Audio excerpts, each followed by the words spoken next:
പഠിക്കാനായിട്ട് പോകുന്ന consumer protection എന്ന് പറഞ്ഞ ചാപ്റ്ററാണ്. അപ്പോൾ ഒറ്റ വീഡിയോയിൽ കൺസ്യൂമർ പ്രൊട്ടക്ഷൻ എന്ന് പറഞ്ഞ ചാപ്റ്ററിൽ നിന്ന് വേണ്ട കാര്യങ്ങളെല്ലാം നമുക്ക് പഠിച്ചാലോ. അപ്പോൾ ടെക്സ്റ്റ് ബുക്ക് നോക്കുമ്പോൾ ഒരുപക്ഷെ ഒരു ലെങ്തി ചാപ്റ്ററായിട്ട് നിങ്ങൾക്ക് തോന്നും, പക്ഷെ വളരെ കുറച്ച് കാര്യങ്ങൾ മാത്രം നമുക്ക് ഈ ചാപ്റ്ററിൽ നിന്ന് പഠിച്ചാൽ മതി.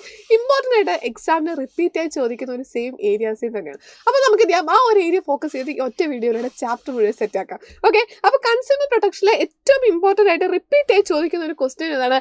കൺസ്യൂമർ റൈറ്റ്സിനെ കുറിച്ചാണ്. ഓക്കെ, അപ്പോൾ നമുക്ക് 2019-ലും 2023-ലും പല പ്രാവശ്യം റിപ്പീറ്റ് ആയിട്ട് 4 മാർക്കിനും 5 മാർക്കിനൊക്കെ കൺസ്യൂമർ റൈറ്റ്സിനെ കുറിച്ച് ചോദിക്കാറുണ്ട്. Okay, describe any 4 rights of consumer, അല്ലെങ്കിൽ briefly explain any 5 ways or means of consumer protection. Okay, അപ്പോൾ പല രീതിയിൽ എന്ത് ചെയ്യാറുണ്ട്? കൺസ്യൂമർ റൈറ്റ്സിനെ കുറിച്ചുള്ള ചോദ്യങ്ങൾ ചോദിക്കാറുണ്ട്. Okay fine. അപ്പോൾ നമുക്ക് എന്ത് ചെയ്യാം, ഈ ചാപ്റ്ററിൽ ഇമ്പോർട്ടൻ്റ് ആയിട്ടുള്ള ഈ ക്വസ്റ്റ്യൻസ് ആൻസേഴ്സ് നോക്കാം. First one, consumer rights. Consumer protection act വന്നത് 2019-ലാണ്. ഏറ്റവും ഇമ്പോർട്ടൻ്റ് ആയിട്ട് ഓർത്തിരിക്കുന്ന ഒരു കാര്യമാണ്. റിഫൈൻ ചെയ്ത് വന്നത് 2019-ലാണ്.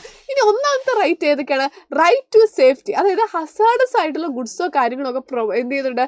കമ്പനികൾ പ്രൊവൈഡ് ചെയ്യുന്ന സമയത്ത് കൺസ്യൂമറിനെ അത് കൊടുത്ത് പറ്റിക്കരുത്. അവരുടെ ഹെൽത്ത് കാര്യങ്ങൾ പ്രൊട്ടക്റ്റ് ചെയ്യുക എന്നൊരു കാര്യം എന്താണ്? അത് കമ്പനീസ് തന്നെ എൻഷുർ ചെയ്യണം. സോ റൈറ്റ് ടു സേഫ്റ്റിയാണ് ഒന്നാമത്തെ കൺസ്യൂമർ പ്രൊട്ടക്ഷൻ ആക്ട് എൻഷുർ ചെയ്യുന്നത്.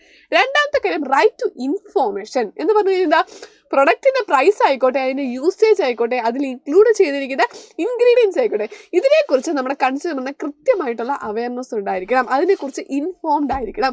മൂന്നാമത്തെ കാര്യം റൈറ്റ് ടു ചോയ്സ് അല്ലേ. അതായത് എന്ത് ചെയ്യണം? വെറൈറ്റി ഓഫ് ഗുഡ്സ് നമ്മുടെ മാർക്കറ്റിൽ വരികയും അതിൽ എന്ത് ചെയ്യണം? കോമ്പറ്റേറ്റീവ് ആയിട്ടുള്ള സ്പിരിറ്റ് അവിടെ കാണുകയും ഹെൽത്തി ആയിട്ടുള്ള ഒരു കോമ്പറ്റേറ്റീവ് സ്പിരിറ്റ് കാണുകയും അതിൽ നിന്ന് വേണ്ട പ്രൊഡക്റ്റ് ഇവർക്ക് ചൂസ് ചെയ്യാനും സാധിക്കണം. Right to choose. Okay, next one എന്ന് പറഞ്ഞു കഴിഞ്ഞാൽ റൈറ്റ് ടു ബി ഹേർഡ് എന്ന് പറഞ്ഞാൽ ഇനി ഇൻ കേസ് ഒരു പ്രൊഡക്റ്റ് ഇവർ വാങ്ങുന്ന സമയത്ത് അതിനെക്കുറിച്ച് കംപ്ലൈൻറ്റ് വന്നെങ്കിൽ ആ കംപ്ലൈൻറ്റ് അവർക്ക് പരാതിപ്പെടാനായിട്ടുള്ള എന്ത് ചെയ്യണം? പരാതിപ്പെടാനും സാധിക്കണം, കംപ്ലൈൻറ്റ് ഫയൽ ചെയ്യാനായിട്ട് സാധിക്കണം, അത് കേൾക്കപ്പെടാനും ആളുകൾ കാണണം. ഓക്കെ, അപ്പോൾ നമ്മൾ സ്റ്റേറ്റ് കമ്മീഷൻ, നാഷണൽ കമ്മീഷൻ എന്നൊക്കെ പറഞ്ഞ് പഠിച്ചിരുന്നു, റൈറ്റ്? അപ്പോൾ ഇവരുടെ കംപ്ലൈൻറ്റുകൾ എന്ത് ചെയ്യണം? കേൾക്കപ്പെടണം. Right to be heard. ഇനി വെറുതെ കേട്ടിരുന്നാൽ മാത്രം മതിയോ? ഇതിനൊരു പരിഹാരം കണ്ടെത്തണ്ടേ? റൈറ്റ് ടു സീക്ക് റിഡ്രസൽ എന്ന് പറഞ്ഞാൽ എന്താ?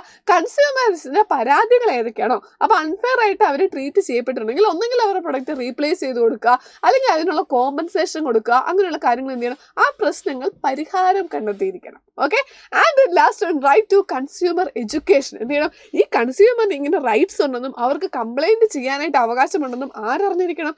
നമ്മുടെ കൺസ്യൂമർ അറിഞ്ഞിരിക്കണം അല്ലേ. അപ്പോൾ അതാണ് right to consumer education. Okay, അപ്പോൾ 6 റൈറ്റ്സ് ആണ് നിർബന്ധമായിട്ടും ഈ ചാപ്റ്ററിൽ നിന്ന് ഈ ചോദ്യം പഠിച്ചിട്ടേ പോകാവുള്ളൂ.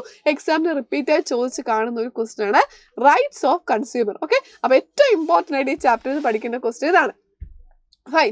ഇനി കൺസ്യൂമറിന് അവകാശങ്ങൾ മാത്രമേ അല്ല, റെസ്പോൺസിബിലിറ്റീസിനെ കുറിച്ച് നമ്മൾ പറയുന്നത്. ഇതും എക്സാമിന് ചോദിച്ച് കാണുന്ന ഒരു ക്വസ്റ്റ്യൻ ആണ്. State any 3 responsibilities of a consumer. കൺസ്യൂമറിന്റെ ഇമ്പോർട്ടൻ്റ് ആയിട്ടുള്ള 3 റെസ്പോൺസിബിലിറ്റീസ് എഴുതാനായിട്ടാണ് പറഞ്ഞേക്കുന്നത്. ഏതൊക്കെയാണ് കൺസ്യൂമറിന്റെ റെസ്പോൺസിബിലിറ്റീസ്? ഒന്നാമത്തെ കാര്യം ബി ഇൻഫോംഡ്, റൈറ്റ്? അതായത് ഈ ഒരു പ്രൊഡക്റ്റ് വാങ്ങുന്ന സമയത്ത് ആ വെറൈറ്റി ഓഫ് ഗുഡ്സ് ഏതാണ്, അതിന്റെ ഡീറ്റെയിൽ ആയിട്ടുള്ള കാര്യങ്ങളെക്കുറിച്ച് എന്ത് ചെയ്യണം?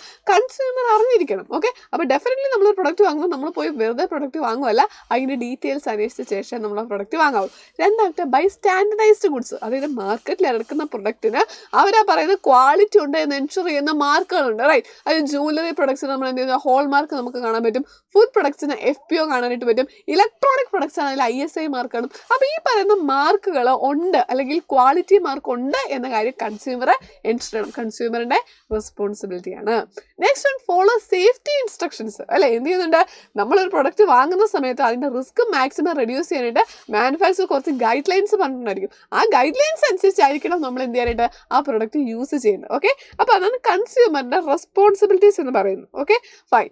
അങ്ങനെയെങ്കിൽ നെക്സ്റ്റ് ഇമ്പോർട്ടൻ്റ് ആയിട്ടുള്ള ഒരു ക്വസ്റ്റ്യനിലേക്ക് നമുക്ക് കിടക്കാം.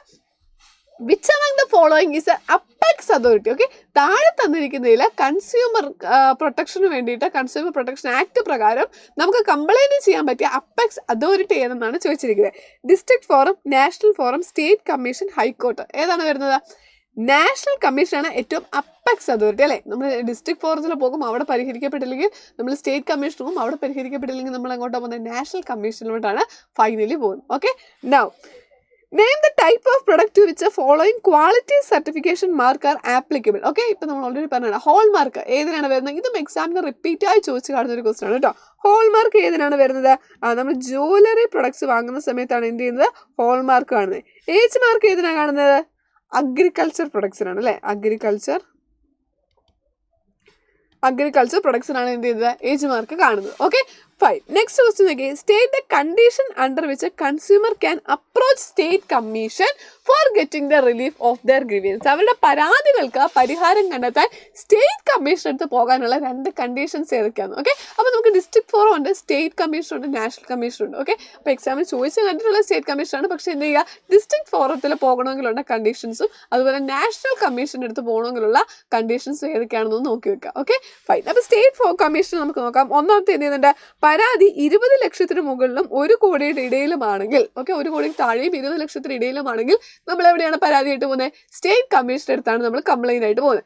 ഇനി അതുപോലെ തന്നെ എന്ത് ചെയ്യുന്നുണ്ട്, ഡിസ്ട്രിക്ട് ഫോറത്തിൻ്റെ അടുത്ത് നമ്മൾ ഒരു കംപ്ലൈൻറ്റ് കൊടുക്കുന്നു, അവിടെ നിന്ന് പരിഹരിക്കപ്പെട്ടു, അവിടെ നിന്നൊരു അവരെന്ത് ചെയ്യുന്നുണ്ട്, ഒരു റെമഡി പറഞ്ഞു, പക്ഷെ അതിൽ സാറ്റിസ്ഫൈഡ് അല്ല, ആ കിട്ടിയ റെമഡിയിൽ സാറ്റിസ്ഫൈഡ് അല്ലെങ്കിൽ നേരെ നമുക്ക് അപ്പീലുമായിട്ട് എങ്ങോട്ട് പോകാം? സ്റ്റേറ്റ് കമ്മീഷൻ്റെ അടുത്തിട്ട് പോകാനായിട്ട് സാധിക്കും. ഓക്കെ, അപ്പോൾ ഇത്രയുമാണ് ഈ ഒരു ചാപ്റ്ററിന് ഇമ്പോർട്ടൻ്റ് ആയിട്ടുള്ളത്. അപ്പോൾ കൺസ്യൂമറിൻ്റെ റൈറ്റ്സ് എന്താ നിർബന്ധമായിട്ട് പഠിക്കുക.